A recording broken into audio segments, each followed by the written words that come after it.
See, the problem is when it's cold, I have to blow my nose like every 20 seconds. That's the problem.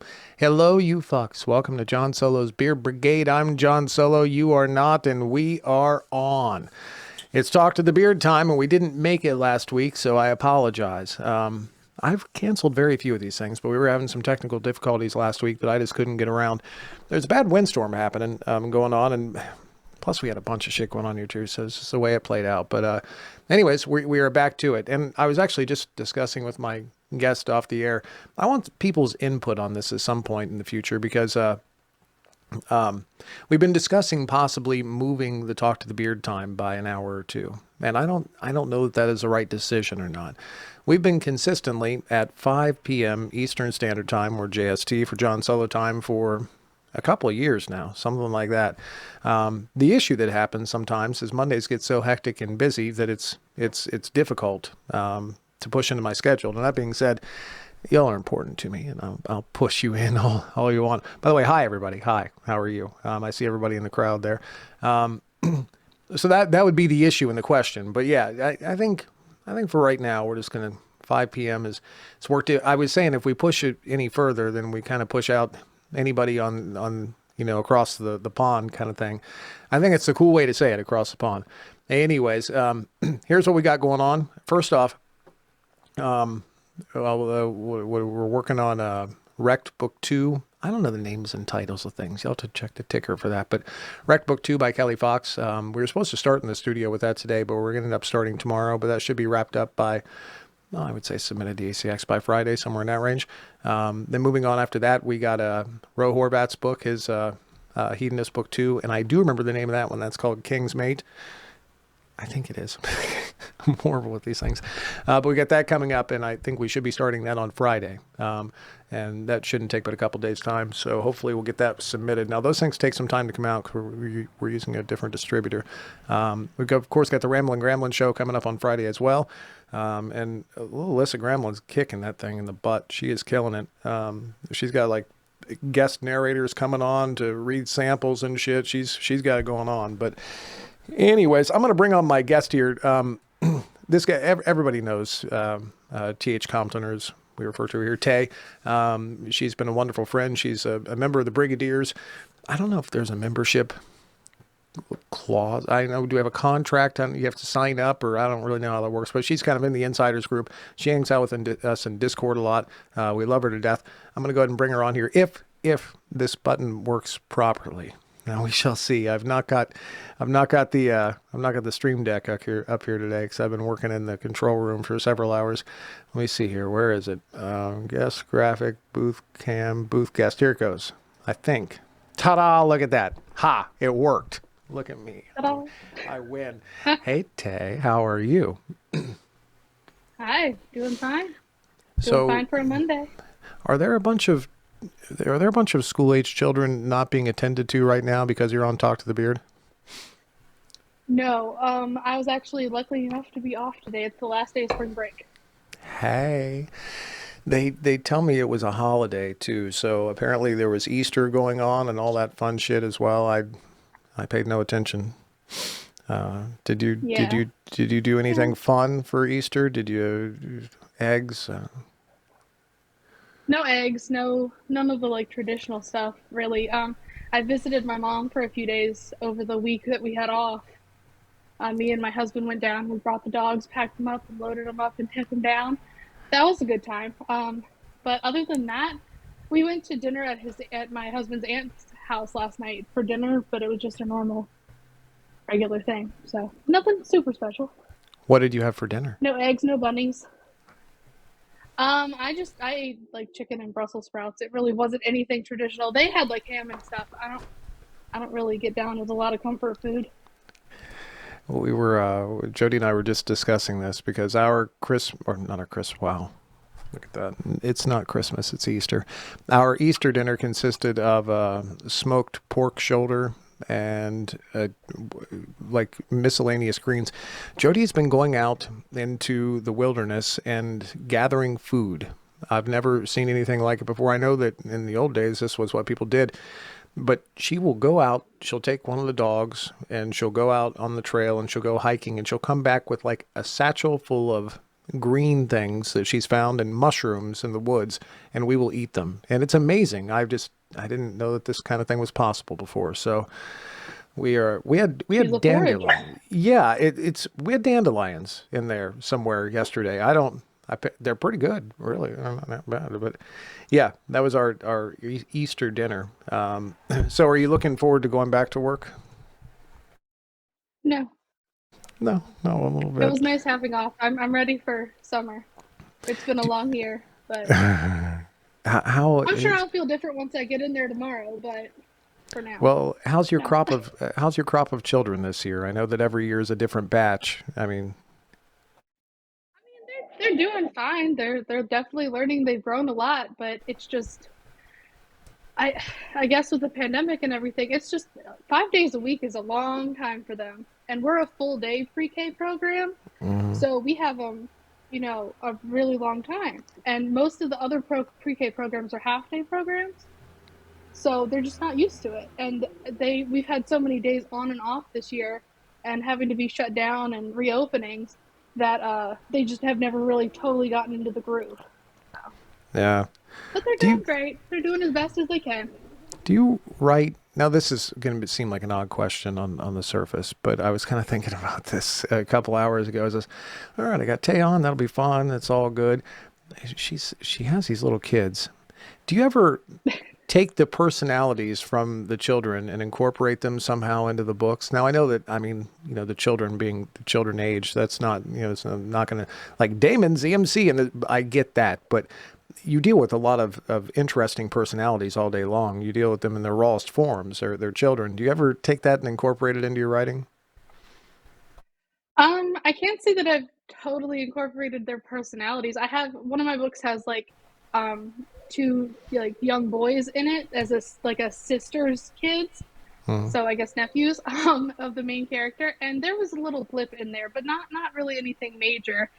I I don't know. I don't know how I would feel about putting them in a book.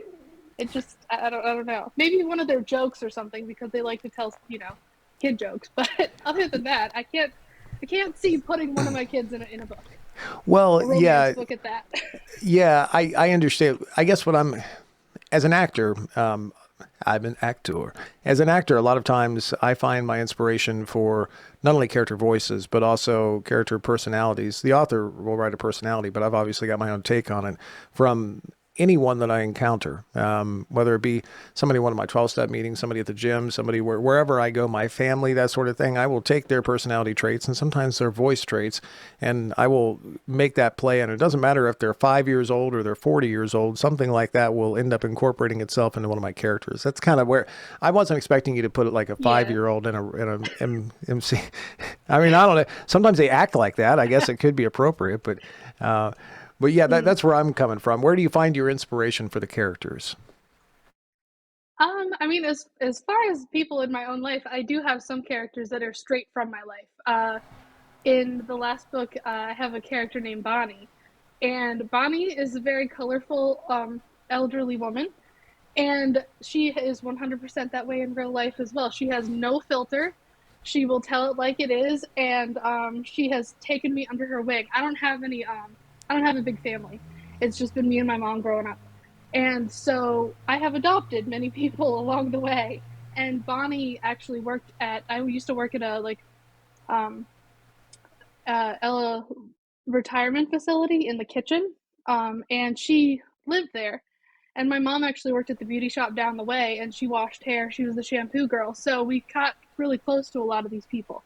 But Bonnie, mom still picks her up to drive her to work every day, and she still tells it just like it is. She's told many people off, um, and she will let you know if your meatloaf is horrible or if it's amazing, and she gives no fucks. It's just the way that she is, but she's wonderful. She's an amazing woman. So I had to use her. She loves that she's in one of the books. Absolutely loves it. So I Has don't want her to read she? it, but she's in there. That is my next question. Has she read one of your books? No, no. My mom has. at least part of one. I think she stopped at one point. I don't know if she picked it up again. It's weird having your family read your books. So, yeah, no, but Yeah, aside from Jody, my mother actually did attempt to listen to a couple of my books. I don't think she made it very far into any of them, but my mother enjoys having people know her son and know what I do. She enjoys that aspect mhm. of it a lot, which is hilarious to me. She's the first to. I didn't think she'd wanted. She's the first to tell people my son's an audiobook narrator and he narrates romance, and that's just all over now. But yeah, by the way, a lot of people are saying Bonnie is their kind of person. Betty T jumped out with that one. It sounds amazing, which is fantastic. Um, yeah, the character inspiration thing has been getting me lately. The last couple books, well, this happens a lot to me, but I find myself getting bored with my own performance. Where I'm like, I've done this before too many times. I need a new take on this. And so many times you can grab a character and you can toss them into a stereotypical, this is the gruff alpha male. That's who he is. Great. I've seen that character 1,000 times, but the fact is each one of them in each book are unique and different. It's me that's treating them the same, not the book itself. I have the ability as an actor to treat it any way I want. So I find myself trying to come at them from different angles. I'll get bored every few books and I'll do a retake just to try something different. Sometimes it works. Sometimes it falls flat on its fucking face, but it is what it is. Now you're not that far into your writing career, so I don't know that you're probably going to be getting bored with your own writing at this point. Um, but I'm not bored with my own writing, but I definitely understand and get the same feeling of I've read this character before. How can I make it different? Because I don't, there's so much out there, and I've been a reader for a lot longer than I've been a writer. So I never want to, seem like I never want to seem like I'm like just redoing somebody else's work, even though mhm. it's all been done. It does make it difficult to try and make them your own. But that is why that inspiration piece is so good, because then it can't be somebody else because you've made this person based off of either somebody in your life or, I don't know, your own thoughts in your head, something that inspired you to get there. Mhm. It's a challenging thing in the romance genre, I think, because a lot of the reason why romance readers are romance readers is that they enjoy. It's no mystery that these two people are going to get together.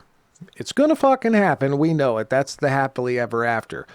Within the first three or four Yep. chapters, within the first 20 minutes of reading, you know who the two people are and you know they're going to get together.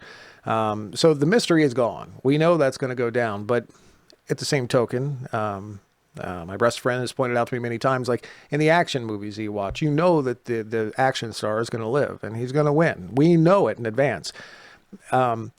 So it's challenging this genre because we also deal in a lot of tropes. We know that, Yep. this is the friends to lovers. You name the trope. There's a lot of them.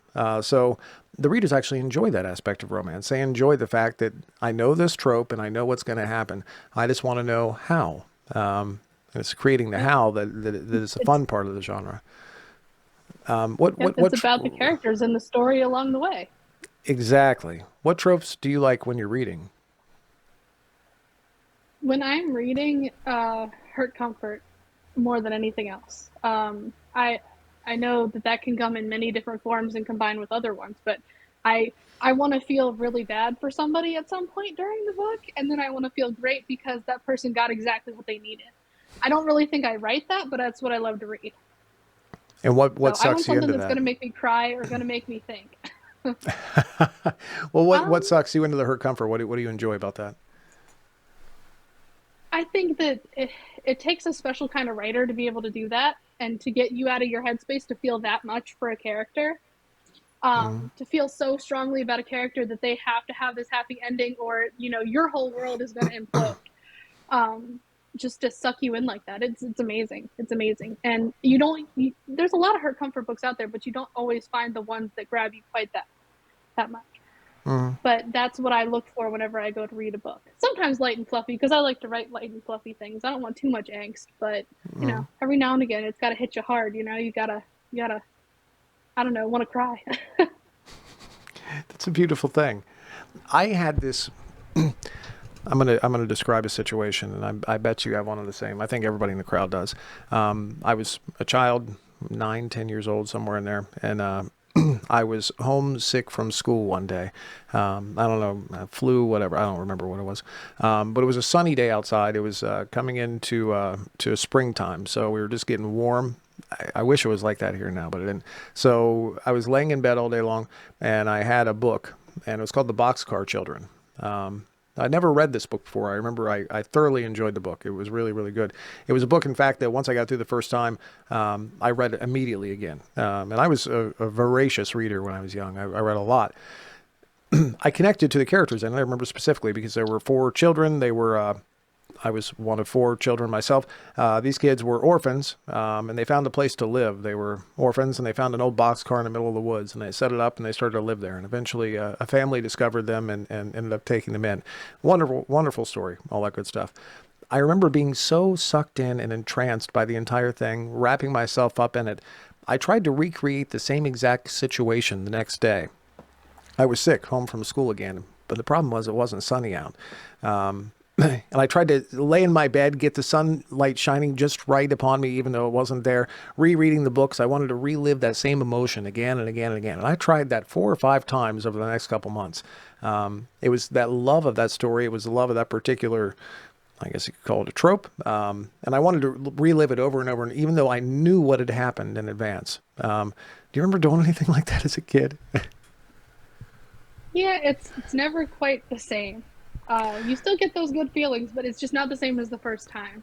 The only thing I can think about, I was obsessed with. I love musicals, Mhm. like obsessed with musicals, especially like in high school. I was really nerdy, and I still am. And I remember spending all of my babysitting money going to see when the Phantom of the Opera, with Gerard Butler and Emmy Rossum, came out whenever I was in high school, and I spent all my babysitting money. I saw this movie 9 times in theaters. I had to travel. I had to give people like every week. My mom's like, "Okay, what friend are you gonna bring? Who's gonna go with you? Because I'm not sitting with you through this movie again." You know. And so I remember seeing it 9 times in theaters over the couple months that it was out, and it was never quite the same as the first time, but that you never get that feeling again. Like I watch it at home now, and I'm like, yeah, it's amazing, but it's not the same as it was then. Whenever you saw it in the theaters with the lights all dim, and it's just not the same. But It, you still get good feelings. yeah, it wraps you up in it. That's uh, that's what I want to happen with the art that I create here. I want to wrap somebody up in that feeling, get him to lose himself in the story for me, because that's exactly what it was. It was an escape. I lost myself Hmm. entirely in that story for a second. That's the goal, anyways. Um, what are you And you working on do. right now? You do. Well, sometimes they're better than others. But I'm trying desperately, and so do you. And from the reactions that I've seen from the readers that are reading your books, some of them oftentimes have that same reaction where they lose themselves in it and they just want some more. What are you working on right now? What's the trope that you're going after? Um, I don't really know what trope it fits in classically. I'm right now. I'm finishing up a short story for a prolific works giveaway for like new authors coming up in I think the end of May. Mm. So that'll be I think the next thing out, and then I have the next book in the Built for You series coming. And Anton and Jalen are going to get their story. So they were in the last book, Sill's book. But it's been harder to write this one. I feel like once I finished Sill's book and the last book, it's been hard to let him go. He just wants to keep talking, and so it's been harder to focus on these 2 new characters. So I gotta figure out exactly how to get them talking more and make Sill shut up. Wait, I need to get that into my schedule too. I told you several months ago that we would go ahead and start working on that series. We just haven't yet, but we need to get it in the schedule so we can get started on them. How long are they, anyways? Do you remember? Um, all of them have been around 40K, not much more than 40K. So they're not super long books. I tend to have like a natural finish right there. I don't feel that the story usually needs to go much further than that for them. So, Well, sometimes it doesn't. We just finished a book a few weeks back where Jody and I were both discussing it afterwards, and like it was an 80K book, and once we got to 50 to 55K, somewhere in there, we were like, well, the story's done. It was done. Doesn't still dragged on another 25K. There was that extra Yeah. conflict that really didn't need to happen, and that sort of thing. I respect when somebody can wrap it. Now I don't mind long stories at all, but I Yeah. respect when somebody knows the story's done and wraps it. That's incredible. Um, Yeah. I how try not to look at reviews that often because sometimes they either make me really happy or really sad, you know. I mean, I can take it, but um I've learned that it's not a good idea. And I know for the last book, one of them said that they thought that it ended more abruptly than they wanted. And I have bonus chapters coming for that particular book. So they'll get to see more of them. But it just that was where I felt it needed to end. And yeah, I don't want it to drag on. I want them to have their, you know, it's more of, I think I write more of like happy for now rather than happily ever after, you know? mhm. They're gonna keep living their lives, but it's gonna be off page. You gotta make it what you want after I'm done with them, you know? So, Who do you look up to right now as an author? Who's inspiring you? oh, that's so hard. I know. um, Well, I hate to. I got to tell you, that's I hate so asking hard. some of these questions. Some of these questions sound like, but they're really truly. I'm asking these off the cuff. Some of them are like questions you're going to get over the years as an author that goes around and Yeah. does interviews. But I'm actually genuinely interested because you are in a situation that is intriguing to me. You're a newer author. You've got how many books? You have 5 books, 6 books, something like that. Uh, three books and a short story out Yeah. published right now. Yeah, which is a really And fun position. You're like the world is your oyster. You got everything ahead of you. So, yeah, yeah. Who's yeah, inspiring you? there's a lot coming. Yeah. Um, I have to say one of the people that I admired, especially starting out with all of this, and I actually went to a few of their um they weren't podcasts. I don't know what they were, but it wasn't in like a workshop either, but it was Roan Parish. Mm-hmm. She's really amazing author, has some great advice, but her first like work took her years to get published. And not only that, her first work was amazing. It was somewhere in the middle of nowhere. And this was one of those books that it wraps you up, it gets you in there, you know, really good. And I don't think that it brought me to tears, but it was one of those, I can't believe this writing. This writing is amazing. I could never write like this. It's one of those books that you could almost like aspire to reach. And this was like her first published work. Mm-hmm. And I just can't imagine. I can't imagine. She's the whole series was great, but that book has stuck with me, and I've re-listened to the audio even a Mm-hmm. bunch of times since then. So I've yeah. heard of I can't remember if I've met Roan or not, but I know I've heard of that book, which is awesome. The the thing that really that I've been thinking about this wrapping up thing a lot lately, and one of the things that I think is critical is a character with faults. So a character I've seen authors do this sometimes, and I'm not an author. I can't criticize, but in this point, I'd be almost like a reviewer because I don't know how to. Authors, you all do things that I cannot do. I respect that. That being said, sometimes an author will write. It's the perfect character. He's got the greatest looking eyes and mouth, and he's huge pectoral muscles, and he's a great guy to a fault, and all that. And there's no chinks in his armor. There's nothing to make him real. There's nothing to make him breathe. You know what I mean? I love the characters with faults. I like the assholes. Not necessarily. I mean, there's always you get the heart of gold sometimes. Let's hope, but the assholes just something to because. Dude, I have got faults running out my goddamn ears. It's everywhere. Um, do you find yourself developing that, or naturally? Do you find yourself building them in? Do you do that? Do you what are you? Tell me everything. I definitely do. All of my characters, I think, have had their own personal faults, whether it be something they can control or out of their control. Um, they've all been through certain hardships. I know, in particular, and I take a lot of it from my own um, life as well. So I guess going back to character inspiration, I know as far as it's hard to write an asshole because it's hard to write a lovable asshole because he can't piss people off too much. You gotta get to that point. As far as an asshole goes, I guess Syl was the closest. He was kind of a jerk in the beginning, not horribly, but a little bit, you know. But personal faults. I've had the character that had the Bell's palsy, like I have. I've had the character that had really horrible body image, like I've had too. I want those characters that are relatable and real because that's who I want to read. I want to put myself in a story, so why not put parts of myself in a story and tell what I can for it? I still want it to have that escapism and that happily ever after, happy for now, but you want characters because nobody's perfect. If everyone was perfect, it would just be boring, and I wouldn't want to read that book. Yeah, But you know, it just doesn't make them real. I've run into that quite a few times, well, a lot over my career, and quite a few times recently, where I'm finding myself not connecting to a character, and I can't quite understand why. I can't quite put my finger on it until I realize like that I don't. I'm halfway through the book and I don't know what's wrong with them, you know, or the external things that are happening are the only thing that's wrong with them. Like they're a perfect person, but then shit happens to them.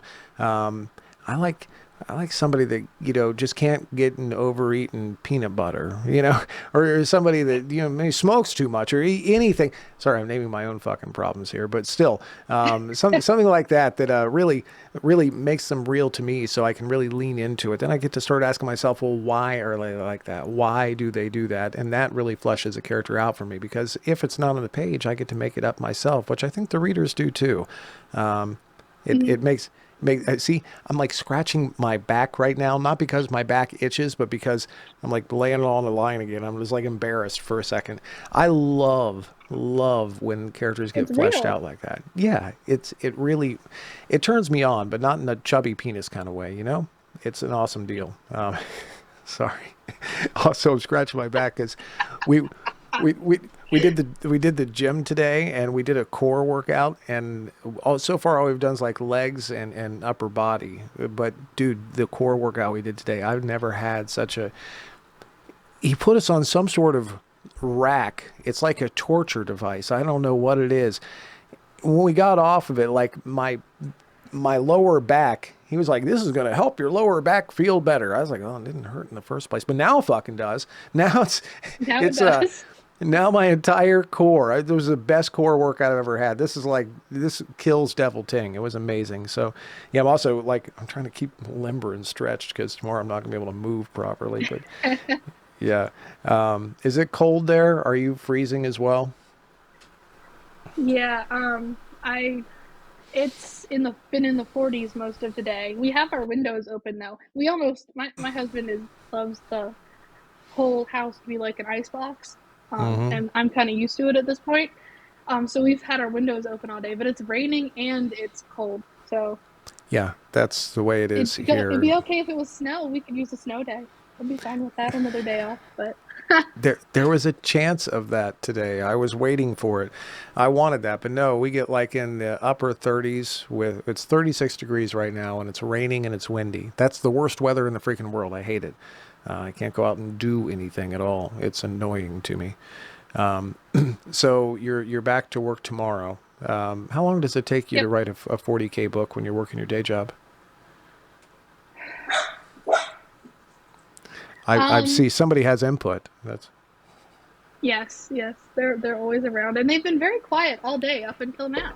of course they hear me. It's, uh, a full book start to finish, I try to like get the whole first draft out really quick, so it might only take me mm, maybe like 2 weeks, if that. Um, if I really like push hard all weekend, but a lot of times I take those breaks. Like this past spring break, I finish out the short story, which is about half that, mhm. and I try to get as much as I can when they're talking out of it in one sitting because otherwise, if I stay away and move away from it for too long, I want to go in like a totally different direction or I've completely lost what I've wanted to do and nothing feels right again. So Yeah. when it happens, I try to just let it happen. Just let it happen. I wish more women were like that. Um, I'm sorry. I've, I've, I've had one of those days. Yeah. Do you like when you're teaching, do you get like email at work? Is that the thing that happens in your setting? Hmm. Yeah. Yeah, Yeah. I get it right to my phone. Dude, today I had I don't want to tell you how many. It was like, this might not seem like a lot for somebody who works in an office, but each one of these, like, I have to respond to. It was like 20 to 25, like, have tos. And I'm going through desperately, like, making a to-do list. And it was one of those, no, oh my God things. Mondays for you. But, I got to tell you, one, I love you to death. Thank you for being a part of the crowd. You're a fantastic person and you're a good friend, and I really enjoy having you around. But two, it's really fun to have a newer author on here because many of the author guests that I have, they've written 50 books, 60 books, that sort of thing. Do you see yourself branching out into a new series soon? Are you going to keep on working on the current one that you're working on? Are you going to have multiple ones rolling at the same time? Have you thought about that? Um, I know I have two more books planned for this series, and this short story also that's coming. And that's about as far as I've gotten with that. And then I think it's going to be done unless I have another character pop up like in my mind. But um, then I do already have an idea for a different series. It's just slowly coming to fruition now. So, Well, but do yeah, tell. it'll be. I will be branching off. You got a whole Um, crowd. We can help you troubleshoot it. It'll be wonderful. I will definitely ask the Brigadiers. But I, I, I don't even have like a full on concept as far as like it's going to be a small town thing because I like to work with that. That's how I grew up. Mm, And my dogs are fighting over a bone. That's how I grew up at home. Is just in a small town in the middle of nowhere. yeah. Um, went to school next to the chicken farms. The ostriches and cows would get out and run on our soccer field. It was interesting growing up. So I like that kind of thing. Well, in the small town feel, most of us grew up in small towns. I did too. My town had one stoplight, two pizza places, and three bars. That was that was the extent of the small town You I grew beat up in. me. There we go. Yeah, but all that being like, it wasn't uncommon to. Somebody and I were talking about this recently. There was a kid that drove his tractor to school several times. It wasn't uncommon for kids, 16, 17 years old, they'd have a truck and there was like a gun rack in the back with the freaking shotgun because deer season. This Hmm. was not uncommon at all in our town. So everybody gets that small town feel, which is absolutely amazing. Do you find with your are you going to have like four brothers? Have you got that all worked out yet? Or are you going to have like a group of friends who went to high school together? How's it going to work? I t- See. I'm an only child. I don't really get the whole sibling rivalry thing. Mm, I grew up with a lot of friends that had brothers and sisters, and we played and got along and everything. But I don't know. I don't know. I tend to like the group of friends or business owners that work together, that kind of thing, like it is in the first series. mm. The only thing that I know for sure is that I want to write a truck driver. I want to write a truck driver, like long haul trucking. Like I want to write a truck driver in that series. That I have the character, I can see him in my mind. I know exactly what his job entails. Those are some of the people that I grew up with too. So yeah, I want to write a truck driver. Other than that, I don't know the love interest. Well, I don't know the whole dynamic of what's going to happen, but that's what I want to do. So I've never 300 books. I've never had a truck driver. It's always, we used to joke that we'd put like the bingo board on the wall and we'd throw it to get the two professions. We're like, well, it's a sailor and a veterinarian, but I've never had a truck driver before, so that's an interesting one. yeah, Um, yeah, it's an interesting life. You kind of have a double life going because you're on the road all the time, but then you come back and you gotta, get off that schedule of driving long hours or being up all night. Oh my goodness. Hi. Oh, Sorry, well, puppy. it's all right. So let's puppy say hi. We're fans of the puppies here. Yep. What's that one's name? This is Bash. Bash. All This right. is Bash. Bashful. Oh, Yep, Bashful Bash. he's so Yep. cute. I had to Look at take his that. collar off because it was really loud. Yep. And Sassy got the bone. She's on the floor. Well, I think that is probably a decent time to wrap. We got to say hi to Bash. Thank you so much for being on. I appreciate it. I know I missed comments from everybody in the crowd Thank as you. well, and of course, I'll send you the YouTube link to this. And yeah, we'll get together and actually figure out how to do your books this summer as well. So, thanks for hanging Wonderful. out. This is the fun part. You get to wave bye to the crowd, and if my button works, we should be out of here. Have fun, y'all. See you soon. Love you. Bye.